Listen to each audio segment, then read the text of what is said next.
Da, pa da iskoristim priliku dok sam na nogama. Pozdrav svima. Evo imam nekoliko pitanja, ali ću probati to objediniti u dva postavljena gradonačelniku. Znači, ako nam možete malo reći sa projektima gradskim nekim u kojoj su fazi, kako napreduju. Marina Crikvenica me zanima, šetnica prema Trivajskom jezeru me zanima u kojoj to fazi, gradsko groblje i projekt hortikulturalni iza Kačijaka prema Jadranovu, sadit ćemo masline, smokve i tako.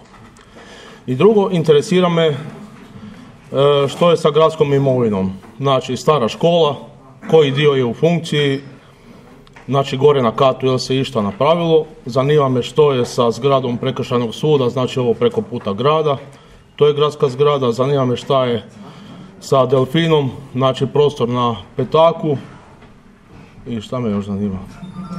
A to je to. Hvala.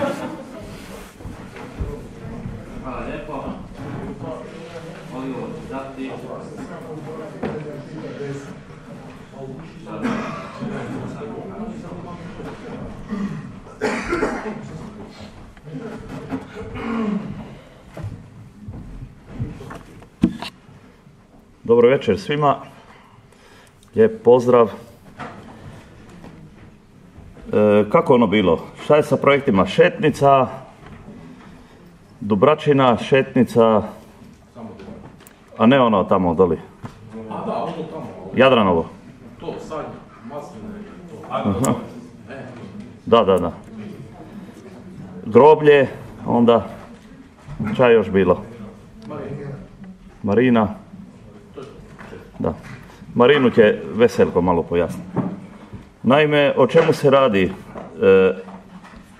Počet ćemo sa Šetnicom. Za Šetnice prijave stižu, ima ih ko u priči, prijavljuju se USKOK-u, svačemu, dolazimo na ispitivanja, idemo, ali je sve u redu, tako da nema problema.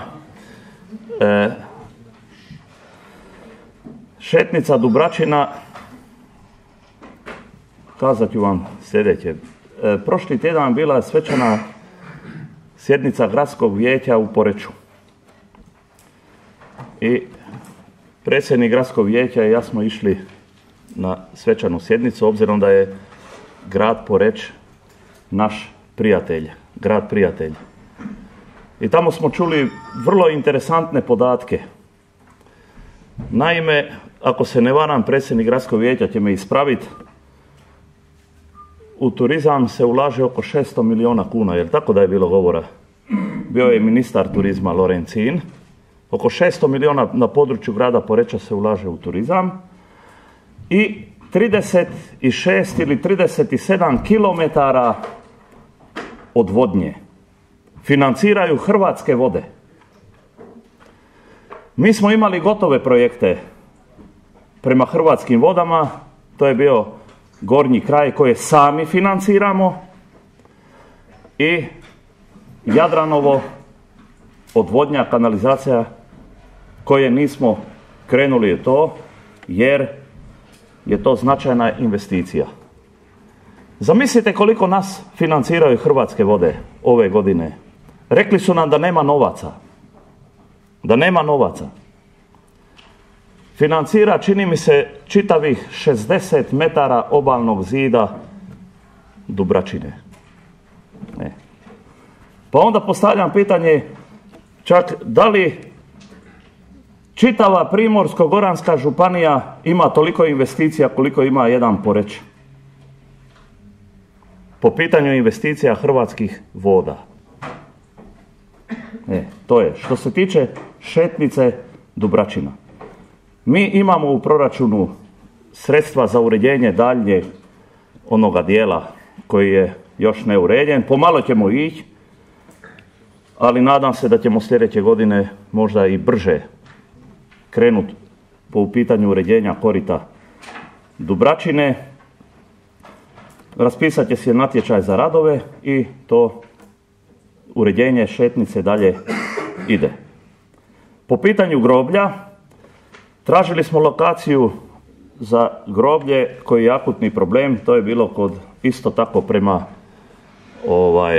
kod mosta pod Badanj. Međutim, od Hrvatskih voda smo dobili odbijenicu, jer tamo se planira retencija. Nažalost, tamo retenciju planiraju i tako da groblje tamo ne može na neki način doći, ili bi moglo doći u strahovito velike novčane uloge.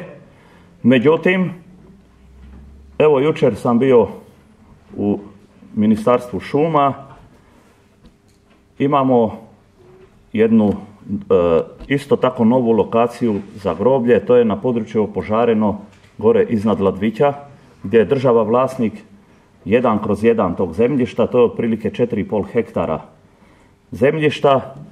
Mi smo pripremili kompletnu dokumentaciju, međutim da bi dobili to od države, i vjerujem da ćemo to dobiti, znači bez kune, jer to po zakonu možemo, moramo još pristupiti izmjenama planova. Znači tamo mora biti markica da se tamo predviđa groblje. Tako da to sad ćemo pristupiti znači i tom dijelu, toj proceduri. Onda je bilo pitanje agrozone. Isto tako kontaktiramo i sa Agencijom za poljoprivredu i sa Hrvatskim šumama, jer tamo taj dio je u šumsko-gospodarskoj osnovi. I pošto je to u šumsko-gospodarskoj osnovi, to je nekvalitetno raslinje, ali taj za sada potpada po zakon o šumama. Međutim, to treba iskoordinirati i vjerujem da ćemo to uspjeti privesti svrsi, znači poljoprivrednom zemljištu. Studija gospodarska se radi. Prošli tjedan smo bili u Institutu za poljoprivredu, pa smo s njima malo diskutirali, da damo neke primjedbe i tako dalje. Znači da se vidi koje zasade idu, koja je veličina investicije, što se sve treba raditi i koji je mogućnost povrata te investicije i sve što studija jedna može i treba da da, sve informacije. Bilo je još koje pitanje vezano za Marinu će Veselko. Stara škola, Prekršajni sud i Imovina grada. Stara škola, napravili smo znači projekat rješenja znači stare škole. Stara škola dio je u funkciji, smještene su neke udruge tamo, funkcionira i to ide svojim tokom. Isto smo, čini mi se, oko 1 milijun kuna predvidjeli ove godine za neke radove i intervencije na staroj školi.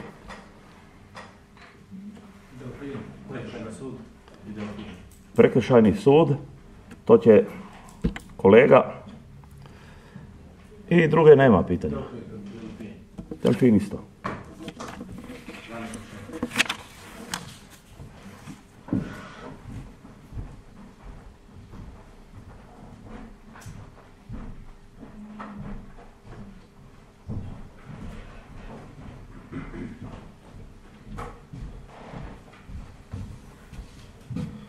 Gospodine vijećniče, gospodo vijećnici, poštovani predsjedniče, dragi gosti. 2 pitanja su ostala. Delfin, aha, u redu. Što se tiče prostora na Petaku, to jest bivšeg Delfina, taj prostor planiramo, on je u postupku legalizacije, planiramo ga po završetku legalizacije staviti u komercijalnu namjenu, to jest riješiti problem momentalnog zakupa u staroj školi putem Delfina. Prekršajni sud, zgrada koja je u potpunosti dotrajala, pogotovo što se tiče krovišta, još, ajmo reći, prizemlje kako tako funkcionira. Zgradu smo, objavili smo javni natječaj za prodaju te zgrade. Na ovaj natječaj se nije javio niko, pokušat ćemo sa nešto manjom cijenom. Tako da, ajmo reći da je to objekat koji ne vidimo svrhu da ostane u vlasništvu grada Crikvenice, bolje da taj novac preusmjerimo u neke nove prostore ili uređenje nekog novog prostora.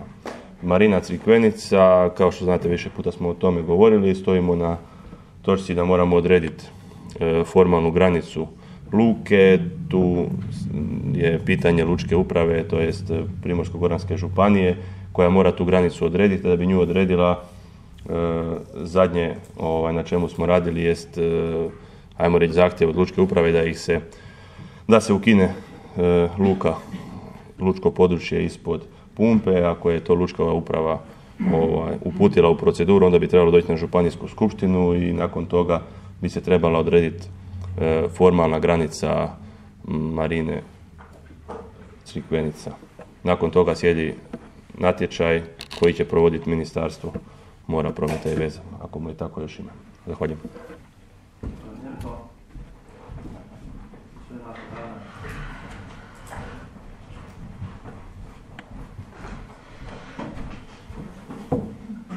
Dobro večer svima. Ja ću se postaviti pitanje zamjeniku gradonačelnika, a vezano već za ranije. Tražim informaciju do kud je došao predmet pomoćnog igrališta, jer budući sam aktivan tamo u klubu, stvarno sam kritiziran od strane roditelja djece koji dovode djecu na to treniranje i vidljivo je u zadnje vrijeme da je baš bojkotiranje treninga, znači djeca se osipaju i stvarno već je klub u dosta teškoj situaciji sa kadrom.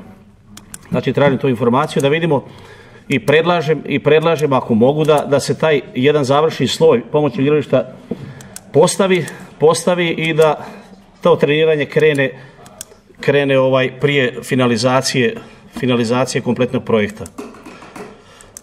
Drugo pitanje, imamo dio ulice, to je od Starčevićeve, to je Tončićevo, od Starčevićeve prema Belvederu. Stvarno nije dugačak dio, to je jedno 50 metara gdje je u katastrofalnom stanju i molim da mi se da informacija kada bi to moglo doći na red da se presvuče novim slojem asfalta. To je to. Hvala.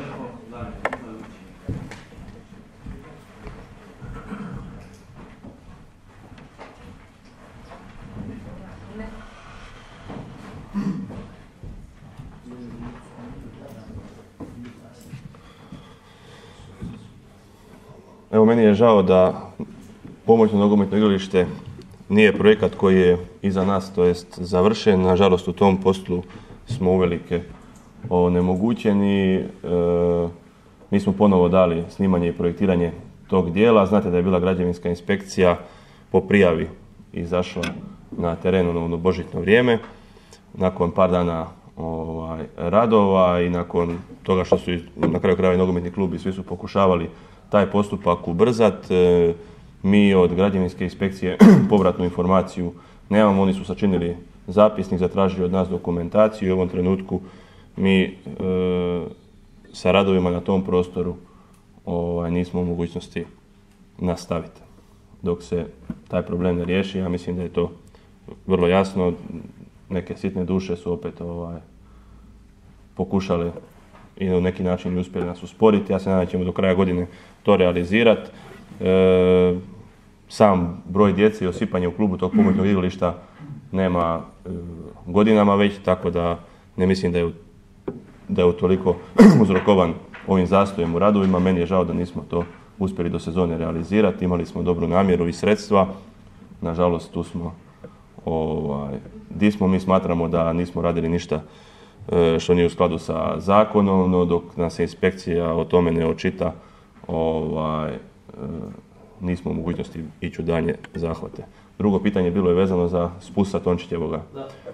Dobro, ja nemam pred sobom plan održavanja cesta. Ukoliko bude prostora u ovoj kalendarskoj godini, to jest u ovom proračunu, ako nije velik, mislim da je to dosta uska prometnica i nije neke dužine, možda se može pristupiti zahvatu, a ukoliko nećemo nastojati ili kroz rebalans ili na narednom proračunu osigurati sredstva za sanaciju tog dijela.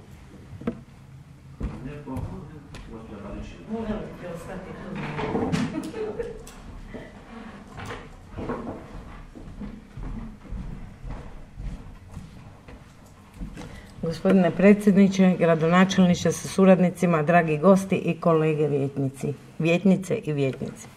Imam po običaju dva pitanja, jedno je istočno, jedno zapadno. Za istočni dio Crikvenice pitam, zapravo građani pitaju, da li je moguće da se javna rasvjeta produži prema Selcima jer je dio naselja u potpunom mraku, čak i naša tabla Crikvenica je u mraku. To sam vidjela u Novom Vinodolskom, oni su lijepo to produžili do zadnje kuće prema Crikvenici, pa mislim da bi trebali i mi napraviti tako da ne bude tako tamno, škuro i ružno kad se tamo recimo pješke hoda, ima ljudi koji pješke hodaju. Drugo pitanje je zapadni dio Crikvenice. Ja idem u grad i vraćam se iz grada po ulici Tina Ujevića. To je ona ulica uzbrdo od Hotel Terapije prema Pumpi. I sad su tamo radovi i gledam jedan dio pločnika je u sivim kockama, a jedan dio je u asfaltu. To tako ružno izgleda, ne znam da li ljudi imaju pojma šta je to estetika, mislim ružno je za vidjeti. Ja bih molila da se reagira i da kad se već nešto radi, jer pločnik nije ničije privatno vlasništvo, to je gradski teren i onda bi trebalo ići sve isto kako je recimo krenuto od vrha. Hvala.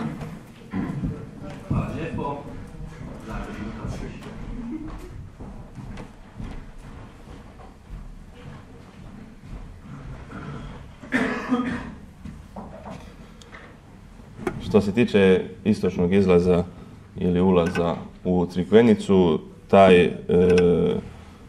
taj dio smo imali u planu, čak je bio i proračunu da se rasvijetli, to jest da se postavi javna rasvjeta, no međutim napravljen je i projekat, nije se to uspjelo u prethodnim godinama realizirati, mi ćemo nastojati to realizirati i u ovoj godini, ako bude moguće moramo ishodovati naravno za to i sve dozvole pa nas to može usporiti. Što se tiče Tine Ujevića ulice, mislim da je nogostup uređivao mjesni odbor male komunalne akcije.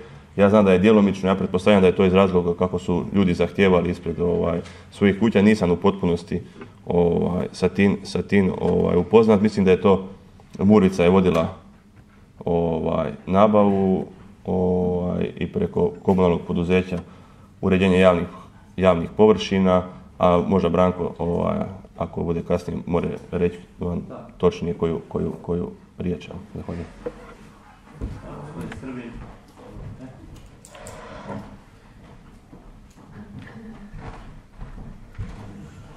Poštovani gospodine predsjedniče, dame i gospodo, imam jednu čestitku, imam jedan prigovor na pisani odgovor i jedno pitanje, ako dozvolite. Koristim ovu priliku da u svoje ime čestitam HDZ-u i njegovim partnerima na ostvarenom rezultatu na izborima za mjesne odbore u Jadranovu. To je što se tiče čestitke. Što se tiče prigovora na pisani odgovor, hvala. Poštovana zamjenice, čast mi je da ste mi odgovorili, međutim nisam zadovoljan. Dakle, pitao sam za doček nove godine, prošle godine, pred kraj godine, pa sam na neki način smatrao da je moje pitanje zakasnilo. Sad sam se potrudio da to pitam, znači prije turističke sezone, dobio sam odgovor da se za sada ne planira manifestacija dočeka nove godine na našem trgu, ali nisam dobio nikakav odgovor zašto se to ne može isplanirati i ne znam da li je kontaktirana turistička zajednica, da li je kontaktiran odbor za gospodarstvo, da li se pitalo odbor za destinacijski menadžment. Jednostavno kad iziđem pred građane i kad im probam objasniti zašto neće biti doček nove godine, neću znati, morat ću reći da je zamjenica gradonačelnika Silvija Crnić na svoje ime donijela takvu odluku. Evo, to je što se tiče prigovora. Što se tiče pitanja, ja sam, kad sam ušao u ovaj saziv, jedno od prvih mojih pitanja je bilo ono ruglo od staklene fasade na hotelu Park. To je bio kraj sezone i ajde, nismo više se oko toga htjeli zamarati. Međutim, ja sada ponovo našeg dogradonačelnika prozivam i pitam pred početak ove turističke sezone, da li on još uvijek stoji iza toga da je ono financijski nemoguća misija za grad Crikvenicu da zatvori onu katastrofalnu staklenu površinu. Da je ona staklena površina sva razbijena, ne bi bila tako, nego je ona je, pola stakla nema, pola viri razbijeno. Pokušajte svi zajedno, koliko vas ovdje ima ovih dana, kad prolazite onom ulicom, to je nekad bila ulica Vila, tako se zvala nekad, pokušajte baciti pogled na hotel Park, a sad bi zamolio gospodina dogradonačelnika da nam se obrati i kaže da li je razmišljao u međuvremenu o tome. Hvala. Hvala lijepo. Zamjeniče.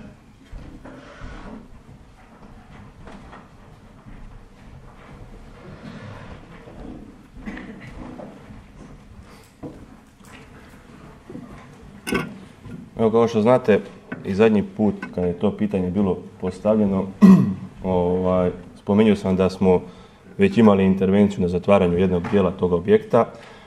Ne govorim da je to nemoguće i financijski neizdrživo da se to obuče, nije problem ni Miramare obući, čujete, ljudi su već i na mjesecu bili, sve je moguće, nego je pitanje gdje je kraj toga. Naš je posao da dođemo do vlasnika i da njega prisilimo svim metodama koje nam je zakon dopustio da to napravi, i na tome i radimo. Ako ne bude drugog rješenja, naravno da ćemo i mi intervenirati. Hvala. Hvala lijepo.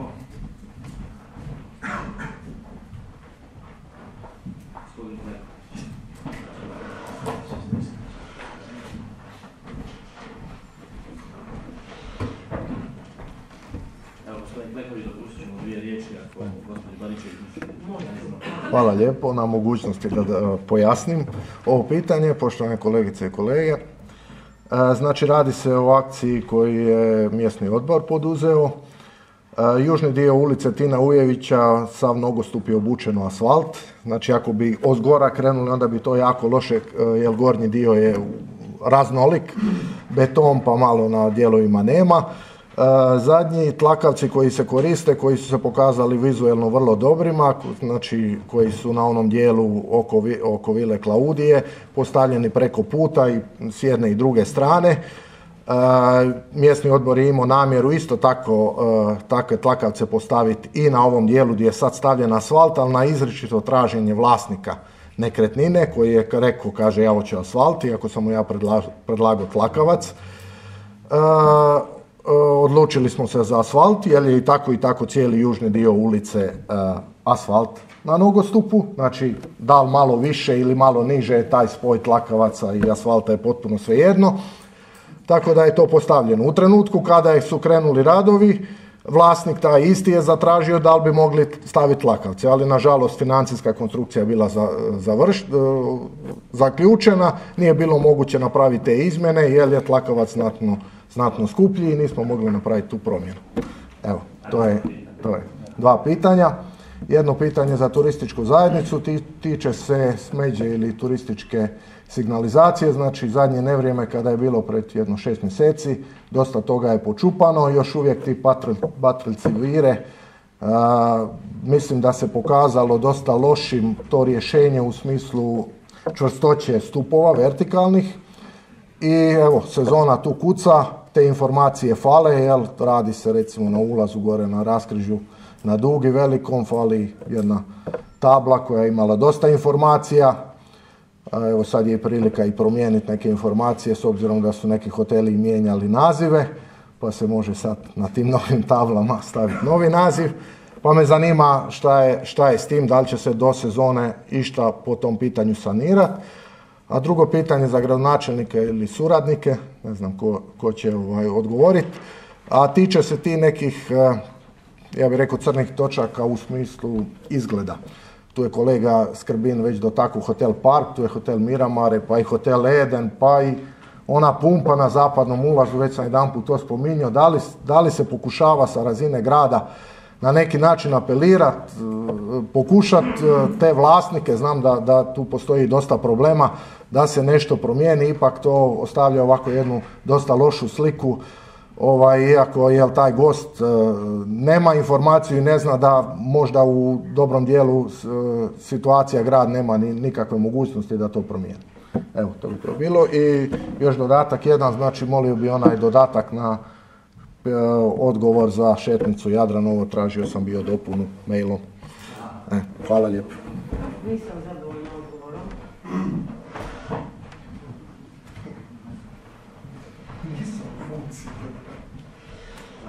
Jer ne mogu ja ovo, a moj susjed ono.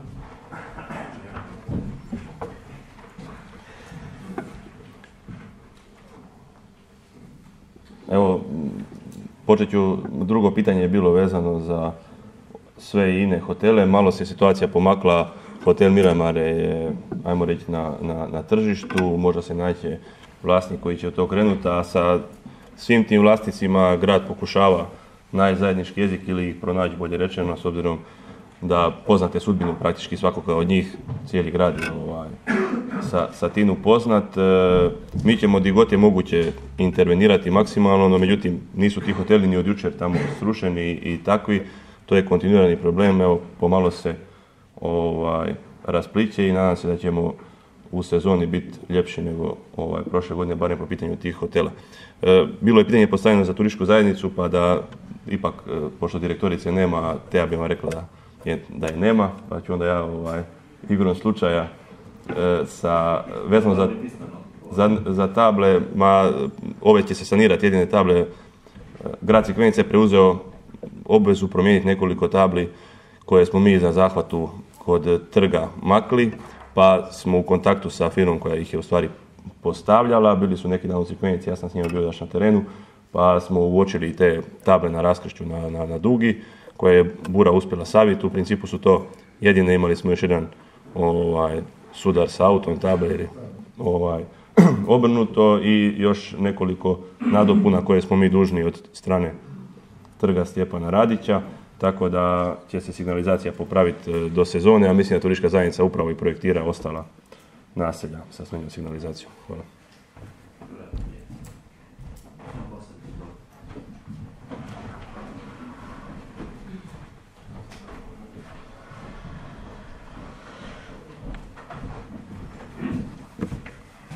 Poštovane dame i gospodo, imam dva pitanja.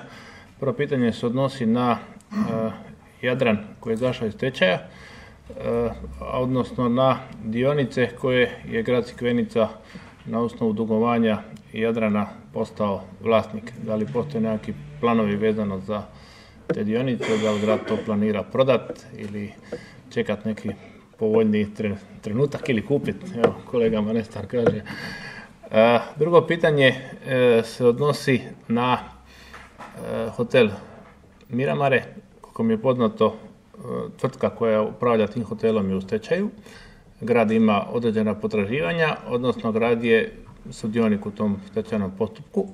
Pa bi molio malo detaljniju informaciju o tome do kud je taj stečaj došao i koja je pozicija grada u cijeloj toj priči. To je, mislim, najveće ruglo u gradu Crikvenici. Vi smo se već Crikveničani navikli na njega, svaki dan prolazimo pored njega pa nam je već postao uobičajan, a ljudi koji dođu u Crikvenicu prvi put su šokirani sa izgledom naše obale.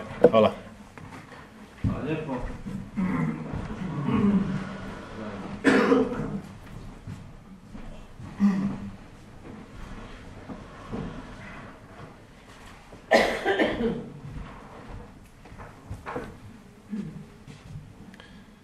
Što se tiče Jadrana, ne planiramo kupiti veći paket, čekamo razvoj situacije s Jadranom privatizacijom. Grad je dobio, mislim, u tom pretvaranju potraživanja u dionice oko 1,5%, što je prilično malo.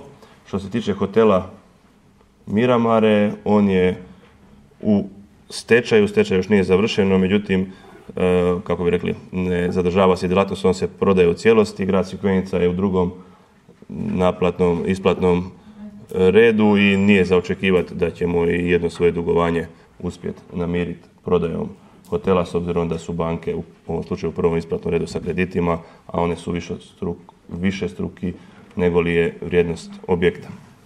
Hvala. Gospodin Pernar. Pardon, gospodin Posalić. Pa će gospodin Pernar.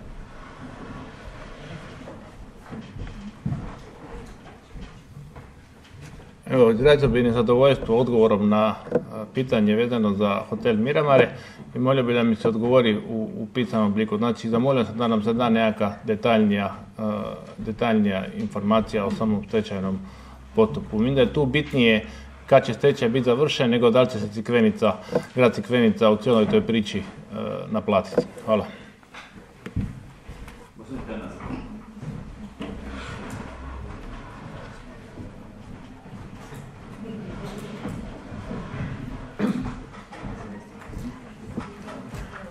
Dobro večer svima. Moje prvo pitanje bi bilo za predstavnika vodovoda Žrnovnice iz Novog Vinodolskog. Svima nama je poznato da vodovod Žrnovnica u Kotorskoj ulici na broju 36 ima li radionu. Ta radiona je srušena, čini mi se 2005. godine, i na tome prostoru su postavljena 2 kontejnera. Prostor oko tih kontejnera je užas.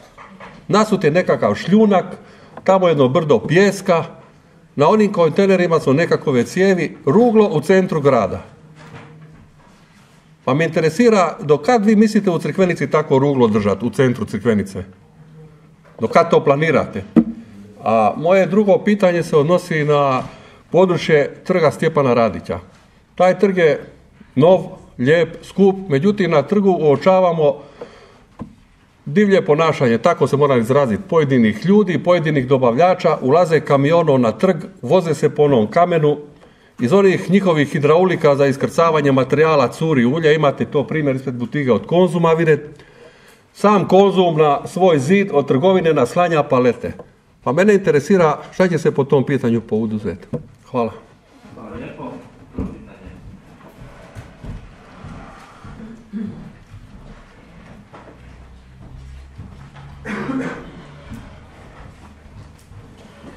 Dobar večer svima. Znamo svi o čemu se radi. Radi se o radioni, tako zovem radiona Crikvenica.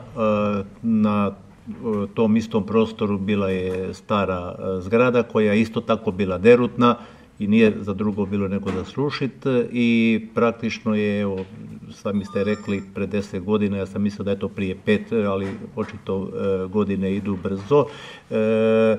Stavljeni su kontejneri, znači drugim riječima, znači radiona treba imati neke poslovne prostore, čak jedno vrijeme je bila i blagajna dok nije preseljena na druge prostore.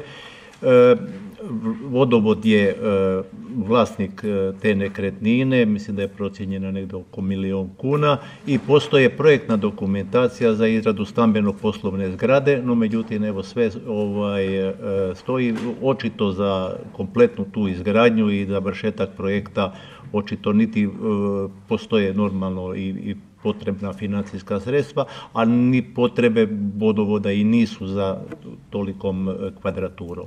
Da li će se naći neki dogovor zajedno sa Murvicom, sa gradom i tako, mislim, u svakom slučaju podržavam, možda bi se i moglo ovo što se reče i prije izgradnje malo to, bar malo estetski malo približiti, a za neku buduću izgradnju očito trebaju i dogovor, a ja mislim da će vjerovatno i potrebe postoje. Evo, toliko. Hvala. Hvala lijepo.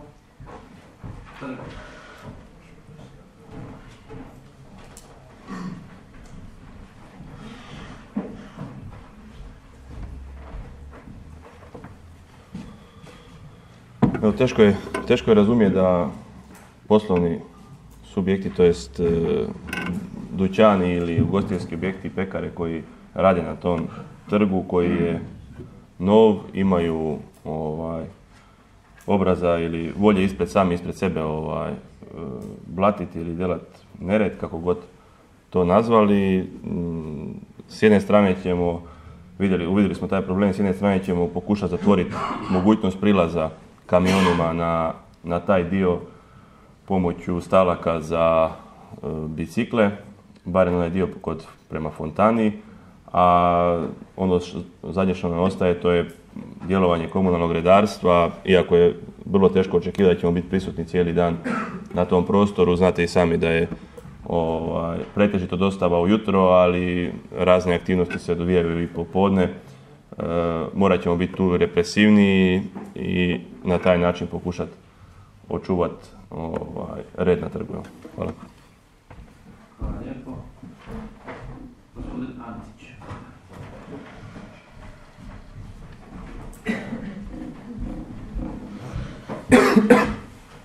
Dobro večer svima. Imam dva pitanja. Mislim da će biti oba dva zamjenika. Prvo pitanje je, pošto je izabrano idejno rješenje, kad će se krenuti sa idejnim projektom trga Park Vrca? A drugo pitanje je isto smeđa signalizacija. Srce je već 2 godine u jednosmjernom prometu, a smeđa signalizacija je u dvosmjernom, pa kad će se to promijeniti? Hvala.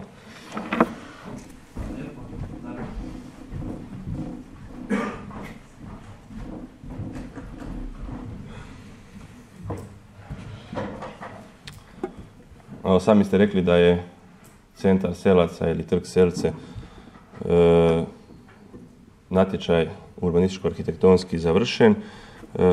Rješenja su na neki način javno pokazana. Na nama je da u što kraćem roku, to jest sutra, potpišemo ugovore o daljem projektiranju. Možemo razgovarati o sugestijama, kontaktima i sa mjesnim odborom i sa, ajmo reći, javnošću oko samih detalja u tom projektu. O tome smo govorili i na prezentaciji samoj, a nadamo se da ćemo dozvole uspjeti ishodovati u što kraćem roku i da ćemo mi sami biti što efikasniji, da nemamo puno prijepora oko detalja na trgu. Što se tiče smeđe signalizacije, to sam napomenuo i kod prijašnjeg pitanja, turistička zajednica nosi posao oko smeđe signalizacije. Kako je grad Crikvenica u principu pokriven sa cestovnom, pješačkom možda malo manje, oni su sad u projektiranju, ako nisu već i pred realizacijom postavljanja smeđe signalizacije. Ja nisam siguran da će biti za ovu sezonu, ali sva 3 ostala naselja su isprojektirane.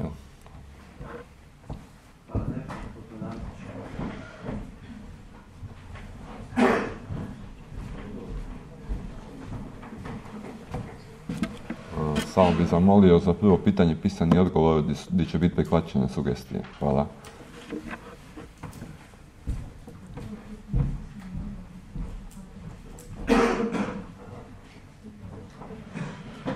Znači da ste izrazili zadovoljstvo?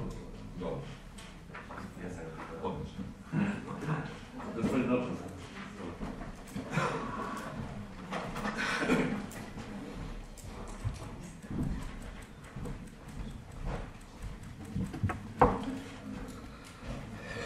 Dobro večer svima. Ja imam 2 pitanja, ali ću prije postavljanja pitanja najprije se zahvaliti na čelu sa gospodinom gradonačelnikom da smo ipak uspjeli za otvorenje Hrvatskog narodnog doma u Dramlju. To i prvo je pitanje, molim, kod izdavanja odobrenja za korištenje javnih površina za obavljanje raznih trgovačkih djelatnosti koja se obavlja, to je većina sezonskog karaktera i to se obavlja znači negdje 6, 7, 8, maksimalno 9. mjesec i poslije 9. mjeseca, evo opet do 1.6. ti su prostori, odnosno tih objekti, gdje se obavljaju ti trgovačke djelatnosti, to toliko ružno izgleda po tim prostorima da je zaista, ne znam kako da to kažem, ali tim ljudima koji se izdaje ta odobrenja, ipak trebalo dati obvezu da to uredi, da se to održava odnos ili pojedine čak objekte sklanjati ili da se to održava i da to izgleda nečemu.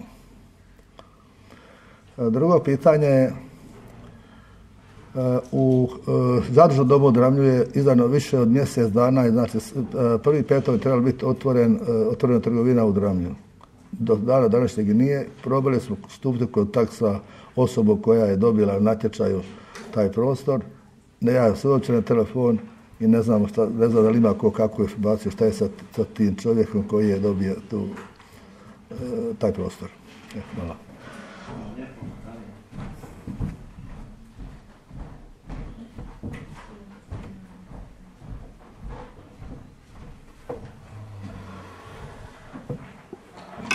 Evo, razni kiosci i štandovi, neki su na veće vremensko razdoblje, znači više godina, neki se izdaju na godinu dana, neki na 3 mjeseca sezonski.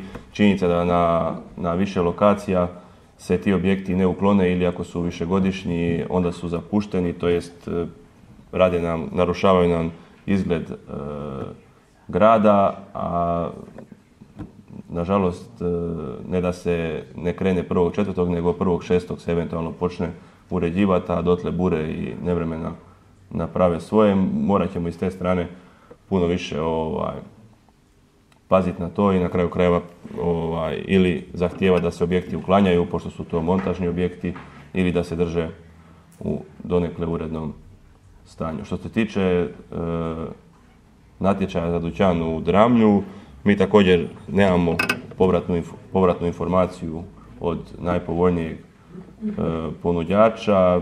Malo ćemo još točno izvidjeti šta je, pa ćemo, ako je moguće, pismeno odgovoriti.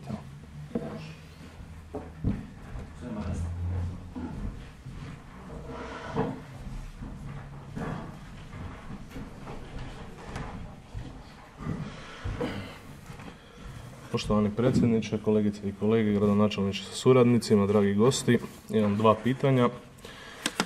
Prvo pitanje odnosi se na ono za što bi mogli reći da je najvrijedniji komad zemljišta u gradu Crikvenici, a to je glavna gradska plaža i plaža Črni Mul, odnosno na zapravo zemljišno-knjižno stanje.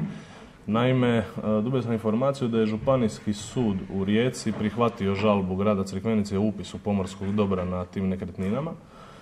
Također dobio sam informaciju da je održan sastanak u Primorsko-goranskoj županiji jer igrom slučaja taman kat ispod su se održavali sastanci lučkih uprava sa upravnim odjelom, pa su mi rekli da je velika delegacija grada Crikvenice u županiji, pa ono što mene konkretno zanima je zapravo sad kad je grad Crikvenica upisan kao vlasnik, a na toj istom području, odnosno na tim nekretninama izdana koncesija za korištenje pomorskog dobra, kakva je uopće sad situacija vezana za te nekretnine, da li se koncesija nastavlja, raskida, i zanima me dakle što je bila tema tog sastanka u županiji, koji su zaključci i tko je na tom sastanku predstavljao grad Crikvenicu. Drugo pitanje, postavljam pitanje gradonačelniku, ali pretpostavljam da će zamjenik. Drugo pitanje odnosi se na upravljanje gradskim poduzećem koje se zove Radio DJ Crikvenica. Naime, nedavno sam imao priliku gostovati na tom radiju zajedno sa bivšim istarskim županom Ninom Jakovčićem, pa sam malo ostao iskreno iznenađen da na tom radiju još uvijek ne rade telefoni, ne rade internet, da je direktorica podnesla ostavku, ali ne zna da li je skupština prihvatila, i da zapravo nemamo nekakvu povratnu informaciju od onog zadnjeg puta kad smo razgovarali o tome, a tada je bilo rečeno da se čeka okončanje predstečajne nagodbe i da će zapravo nakon toga taj radio normalno funkcionirati, biti gradski radio koji je usput rečeno, koliko, ako su te informacije točne njihove, da je najstariji privatni radio na ovom području. Dakle, ono što je pitanje za gradonačelnika ili zamjenike ili pročelnike je koji je plan vlasnika, odnosno grada Crikvenice sa tim poduzećem i naravno sa samim Crikveničkim radijom. Hvala.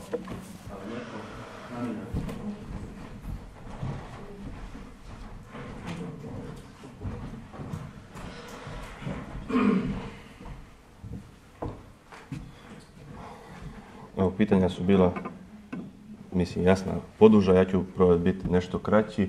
Što se tiče radija, radio je podnio, to jest ušao u predstečajnu nagodbu koja mu je odbijena i čeka se odluka suda koju grad Crikvenica niti radio skupština nisu, koliko ja sad imam informacije, zaprimili. Dakle, postoje dvije mogućnosti, je sud donijeti odluku o stečaju ako se procijeni da radio ima imovine u što sumnjamo da se pokrene stečaj nad njim, a druga solucija da sud donese odluku o likvidaciji.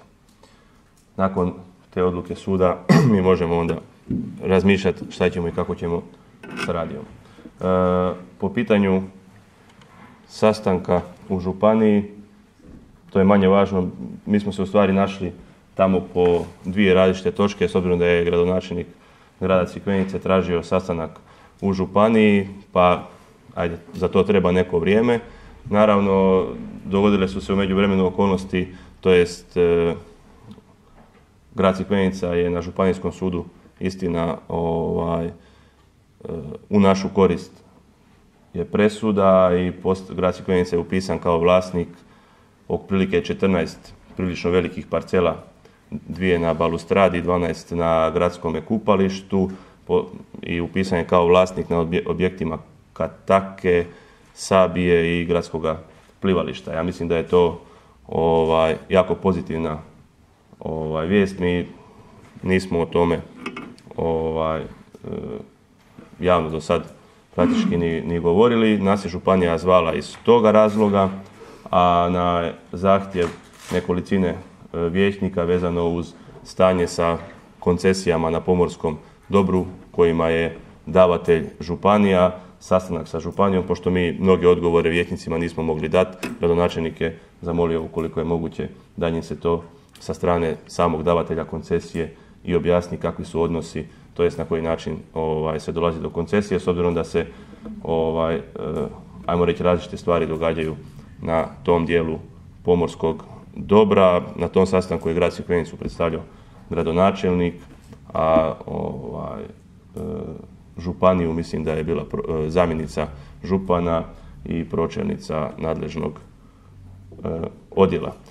Grad Crikvenica nema želju niti stav da se koncesije koje su momentalno izdane i na snazi prekinu, s obzirom da to ne bi bilo povoljno niti za županiju koja bi morala definitivno ući u velike odštete, s obzirom da je nekome dala neko pravo koje bi mu sad morala oduzeti. Mi s druge strane nismo ni u mogućnosti reći joj oprostite to, mi bimo to dali Republici Hrvatskoj. Na kraju krajeva mi nismo vodili spor sa Primorsko-goranskom županijom, nego sa Republikom Hrvatskom zbog upisa pomorskog dobra. Mi smo maksimalno kooperativni, mislim da će takvu neku odluku u konačnici gradsko vijeće morati donijeti kako ćemo se postaviti prema toj imovini, ali krajnji rezultat svega bi trebao biti nekakav dogovor i u što kraćem vremenu. Da li ćemo ići na nekakvu izmjenu granice pomorskog dobra, ako to se može napraviti u nekom pristojnom roku, ja mislim da o pijesku na plaži možemo razgovarati da li je to pripadajući dio pomorskom dobru, to jest Republici Hrvatskoj ili gradu Crikvenici, no međutim da je bespredmetno razgovarati o objektima iza kojih stoji grad Crikvenica, to jest koji su se u to vrijeme na ovaj ili onaj način gradili javnim novcem, a grad Crikvenica je i na sudu dokazao da su objekti njegovi. Zahvaljujem.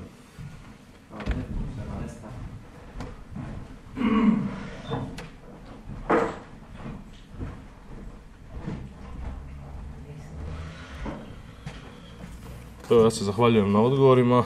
Ujedno bih iskoristio pravo da izrazim nezadovoljstvo, pogotovo prvim odgovorom. Naime, koliko se sjećam, kad je bila rasprava o toj firmi Radio DJ Crikvenica, odnosno Kvarnerskom radiju, tada je rečeno da gradske službe zapravo rade na tome da se pripreme papiri za predstečajnu nagodbu. Samo prihvaćanje da predstečajna nagodba nije prošla, pa sad idemo u stečaj, a stečaj je jednako likvidacija, odnosno prodaja imovine radi namirenja vjerovnika, znači zapravo kraj tog radija nakon dugog niza godina, također kraj firme koju je grad Crikvenica odlukom ovog gradskog vijeća zapravo kupio. Tako da s tog aspekta nisam zadovoljan i smatram da je to olako prepušteno i da zapravo postoji opasnost da Crikvenica izgubi radio, jer firma na kojoj se otvori stečaj, teško je za očekivati da će nastaviti djelatnost i zadržati koncesiju. Što se tiče drugog pitanja, ja bih molio da se tonski presluša moje pitanje i dostavi pisani odgovor na pitanje kako sam ga postavio.